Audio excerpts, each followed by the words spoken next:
So this summer, the Blue Table makes its return with its first culinary story, 7 Colors. This unique project brings together 7 iconic women who share 7 powerful stories rooted in memory, migration, and resilience. So more than just a collection of narratives, 7 Colors also becomes a living archive, but it also creates a space for open hearts and curious minds where food becomes a conduit for understanding and also connection. So every dish is a story, every story has a home, and attendees will explore the lives that span generations and borders. To tell us a little bit more about this exciting endeavor, we're going to be joined by Treyvone Moosa. Good morning and thank you for your time. Thank you so much for having me, Lisa. Early morning, but I'm here. We're here, and I mean, we're saying who doesn't love 7 Colors in South Africa? So Absolutely. for the Blue Table to return in this manner, tell us about that, and obviously just the play on 7, the number 7 as well, right? Look, 7 for me is a lucky number. Okay. Right? The 7 is a lucky number according to the stars. And I thought it was a good way to start off the summer series as well. 7 Colors as a South African plate.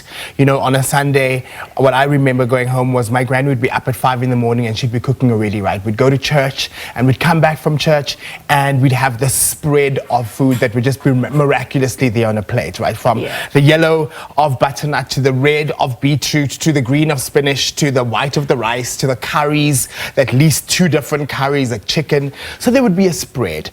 I thought 7 Colors was really important for me to start with, to pay homage, not only to my home and to my granny, but I wanted to find out, what does 7 Colors look like to the collective of South Africa? And that's where these 7 women came in.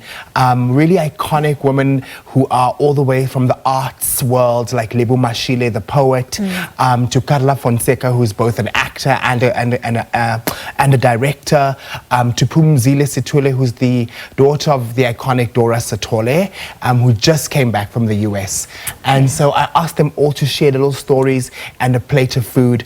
And collectively, I think we've given a sort of archive of what cultural relevance this plate holds for South Africans. I mean, you're going to foster community building, there's connection, there's storytelling as well, there's honoring our history as a people. And so those 7 specific women, I mean, how did you go about choosing them? There's so much stories amongst them, but I'm sure there's so much more as well, right? So you're giving us a 2-day affair of this as well. Yes, it's a 2-day pop-up. I think my selection process was just, who really inspires me? Okay. You know, that was what I asked myself. Who do I follow every day on Instagram or on Twitter? And really these 7 women came up for me. I think I couldn't have done the story without Lebu. Specifically, I think she's such a powerhouse in terms of storytelling and narrative. And then Phumzile, who just returned home after 10 years of being in the US, I felt like she would have a new point of view to tell. Carla, who's a new mom.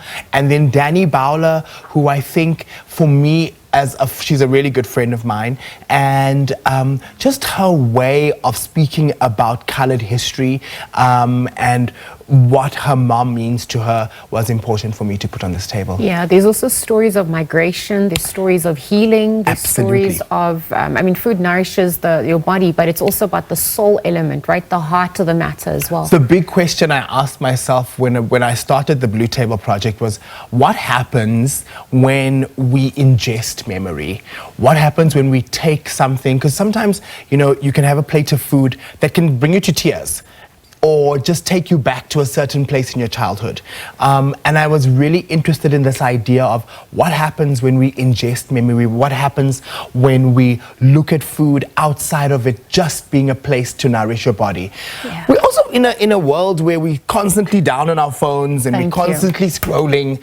And I wanted to create something where we're able to look at each other, talk at each other, just because there's already stimulus being given by these stories or these women speaking about themselves. It gives us more time to foster community, and that was really important for me. Treyvone, the process of cooking is also something that we do not have time for, I would argue, as a collective, because of to your point, the overstimulation, but just being so busy. And so that is actually how you slow down. Anything that slows you down becomes a gift at this point. Absolutely. And so even if we're looking at the time that's invested as well, how do you think this is going to gain momentum? Do you think this can happen beyond Johannesburg? Because I think the whole country could benefit from such a concept at this point. I've already been given the drama and the tea. My Cape Town girlies are already fighting for me to get through to Cape Town. So yes, we're hoping that it does become something national. I'm not interested in a restaurant. I will be completely honest. Okay. I think that again takes away this idea of fostering slowness and intention if I just move at an everyday single pace. But the monthly pop-up allows us space to breathe, space to ideate new ideas. And I think that just by keeping it to a 2 or 3 day pop-up with 30 people to 40 people a day, small, this allows us to stay true to our ideals of wanting to tell stories through food. All right. What's your favorite food? What are you looking forward to the most? I mean, if you're going to have 7 people bringing this, that's a lot of food. Oh, what honey, time is this all going to happen? Okay, I told people to please hungry. skip breakfast. Skip breakfast that day. I think the favorite thing that we've learned now was Carla Fonseca's dish, which is she Portuguese? She's half Mozambican, half South African. Okay. I think her mom's South African and her dad is Mozambican. And she came in and shared a traditional fish curry, Mozambican fish curry. It has layers of onions, some masalas, tomato, coconut, coriander, and then roasted red peppers, and then this beautifully smoked red Roman fish with smoked in butter and garlic. So that for me was the best dish. Okay, so you're going to have plenty of that come next week, oh, right? honey, they better come And there's hungry. 2 days of it. 2 days of eating. Oh, Treyvone, thank you so much for joining us. And thank you for having me, wishing you Lisa. all the best. I mean, to your point about the time that's needed, the slow process that we need in this busy, well, thank you for carving out such a safe space for us. And wishing you all the best in your future endeavors. Hope to see you there.